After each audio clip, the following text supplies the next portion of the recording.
पश्चिम बंगाल में हुई हिंसा के विरोध में मुंबई के विलेपार्ले में भाजपा सांसद पूनम महाजन के निर्देशन में घटना का विरोध प्रदर्शन किया गया। आपको बताते चलें कि पश्चिम बंगाल में भाजपा कार्यकर्ताओं के साथ दुर्व्यवहार और चुनाव परिणाम के बाद टीएमसी कार्यकर्ताओं द्वारा भाजपा के कार्यालय में आगजनी की घटना के साथ भाजपा के कार्यकर्ताओं की हुई मौत और घायल होने के विरोध में भाजपा पूरे देश भर में जगह जगह विरोध प्रदर्शन कर रही है। उसी कड़ी में भाजपा ने विलेपार्ले में भी कड़ा विरोध प्रदर्शन किया। प्रदर्शन के बाद क्या कुछ कहना था धरने पर मौजूद भाजपा आमदार पराग अलवानी, भाजपा जिला उपाध्यक्ष राजेश मेहता व भाजपा नगर सेविका सुनीता मेहता का। देखिए विलेपार्ले से हमारे संवाददाता की ये खास रिपोर्ट। क्या वजह है आज क्या आप ये आंदोलन कर रहे हैं? इस समय बंगाल में जो हालत देख रहे हैं, क्या कहना चाहेंगे आप?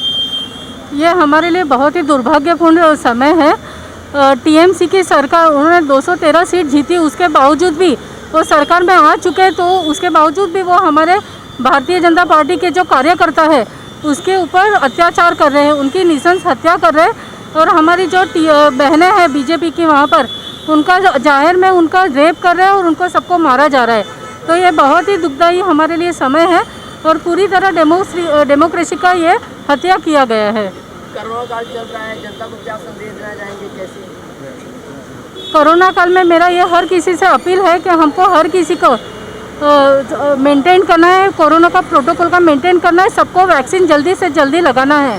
सर, आप क्या कहना चाहेंगे बंगाल में जो हालत देखा गया है?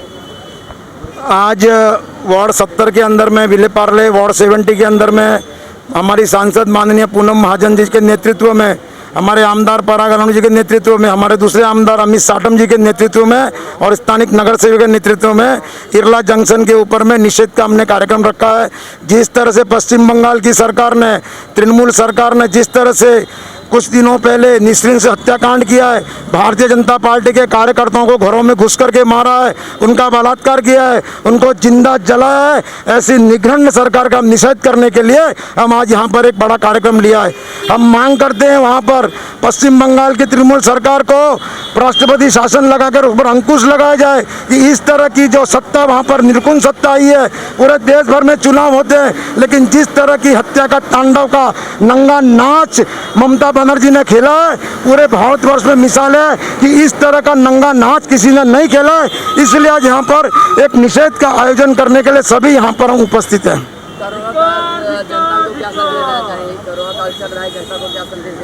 कोरोना काल के अंदर भी मैं सभी से, हमारे सभी कार्यकर्ताओं से, हमारी सभी जनता से अनुरोध करना चाहता हूं कि सोशल डिस्टेंस का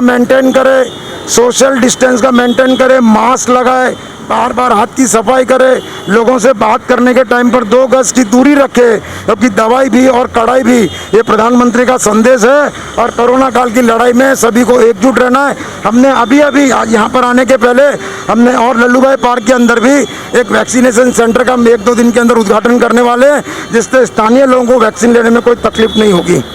लॉकडाउन लगने से जनता को क्या राहत मिलेगी, सुरक्षा मिलेगा? लॉकडाउन लगने के बाद में अभी हमने वापस से जो अगले साल 2020 में मार्च से हमने सब कार्यक्रम किए थे, उसी तरह के हमने जो सैनिटाइज करना है, हमने लोगों को, जो गरीब लोगों को भोजन देने का कार्यक्रम है, सैनिटाइज कार्यक्रम, राशन बांटने का कार्यक्रम की हम शुरुआत कर रहे हैं। और उसका वहाँ पर इरला सिग्नल के ऊपर में अभी हम लोग इरला सिग्नल के ऊपर में रोज के करीब 500 लोगों को भोजन की व्यवस्था का आज से कार्यक्रम का शुभारम्भ करने जा रहे हैं।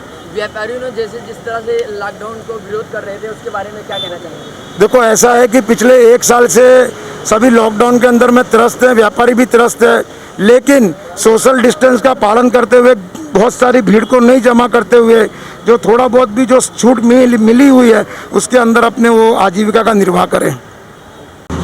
क्या वजह है आज आपने आंदोलन किया है? इस बंगाल में जो हालत देख रहे हैं, क्या कहना चाहेंगे सर? बंगाल में तृणमूल कांग्रेस जीतने के बाद जिस प्रकार से भारतीय जनता पार्टी के कार्यकर्ताओं को और हिंदुत्व की विचारधारा रखने वाले जो भी आम जनता है, उनके खिलाफ हिंसाचार की जो घटनाएं बढ़ी है, जीत के बाद लोग विनम्र होने चाहिए, लेकिन यहाँ तो जीत का उन्माद दिखाई दे रहा है, मस्ती दिखाई दे रही है। भारतीय जनता पार्टी के कार्यालय जलाए जा रहे हैं, हमारे कार्यकर्ताओं की हत्या की जा रही है। और अगर कार्यकर्ता नहीं मिला तो उसके घर के बहन बेटियों के साथ अत्याचार हो रहे हैं। और इस बात को का विरोध ये देश भर से आज हो रहा है। भारतीय जनता पार्टी का देश भर का हर कार्यकर्ता तृणमूल कांग्रेस के गुंडाओं को ये बताना चाहता है कि आपके गुंडागिरी से हम डरेंगे नहीं। हम सत्ता के लिए राजनीति में नहीं है, हम विचारधारा के लिए राजनीति में है। और हमने आज तक संघर्ष करके ही हमारा विचारधारा को आगे बढ़ाया है।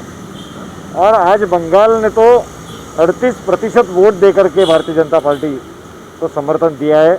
तो क्या ममता बनर्जी के गुंडे 38% लोगों के खिलाफ है? क्या वो केवल उनके मुख्यमंत्री बनना चाहती है जिन्होंने उनको वोट दिया? और इसीलिए ये सारे हिंसाचार के खिलाफ आज भारतीय जनता पार्टी का देश भर का कार्यकर्ता रास्ते पर खड़ा है। और हम उन तमाम कार्यकर्ताओं को भी ये संदेशा देना चाहते हैं कि पूरा देश आपके साथ है। आप जो राष्ट्रभक्ति का परिचय दे रहे हो तो ये हम व्यर्थ नहीं जाने देंगे। और पूरा देश भारतीय जनता पार्टी के बंगाल के कार्यकर्ताओं के साथ खड़ा है। क्या ममता बनर्जी ने जीतने के बाद आतंक करने का एक फैसला ऐलान किया है? देखिए, चुनाव के पहले ही उन्होंने डिक्लेयर किया था कि चुनाव के बाद तो हम दिखा देंगे। तो उनके दिमाग में हमेशा हिंसाचार रहा है। हिंसाचार के बलबूते के ऊपर ही, डर के बलबूते के ऊपर ही उन्होंने आज तक विजय प्राप्त किया है।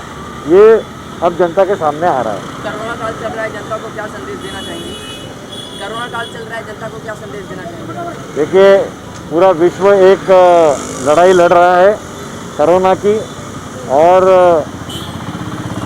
इस लड़ाई को सबने मिलकर के प्रयास करने जीतना है। और इसीलिए कोरोना का प्रोटोकॉल ये हमने पालना है। मैं स्वयं डबल मास्क पहन करके बाहर घूमता हूँ, सबने उसका करना चाहिए। आज भी भारतीय जनता पार्टी के सैकड़ों कार्यकर्ता इस आंदोलन में शरीक होना चाहते थे, लेकिन कोरोना के संकट को देखते हुए हमने कम संख्या का आंदोलन ये रखा है। लॉकडाउन लगने से जनता विरोध कर रही है, क्या कहना चाहेंगे सर? देखिए, लॉकडाउन का उपयोग ये हेल्थ का इंफ्रास्ट्रक्चर बढ़ाने के लिए करने की आवश्यकता थी। दुर्भाग्य से महाराष्ट्र में हुआ नहीं, लेकिन मैं माननीय मोदी जी का आभारी हूँ कि देश विदेश से ऑक्सीजन ला करके उन्होंने महाराष्ट्र में पहुँचाया। रेमडेसिविर की दवाइयाँ महाराष्ट्र में पहुँचाई। जो सबसे ज़्यादा कोटा रेमडेसिविर का हो, ऑक्सीजन का हो, हर चीज़ में अगर देश का किसी को मिला है तो सबसे ज़्यादा कोटा महाराष्ट्र को मिला है। और आज जब केसेस कम होते हुए दिखाई दे रही है, उसका कारण भी यही है कि जो ऑक्सीजन और रेमडेसिविर समय पर महाराष्ट्र में पहुंचा, उसका हमको लाभ मिला है। लेकिन ये लड़ाई ख़त्म नहीं हुई है, इसके लिए इसको और मेहनत करने की आवश्यकता है। आप देख रहे हैं सक्षम न्यूज इंडिया, सबसे पहले सबसे तेज।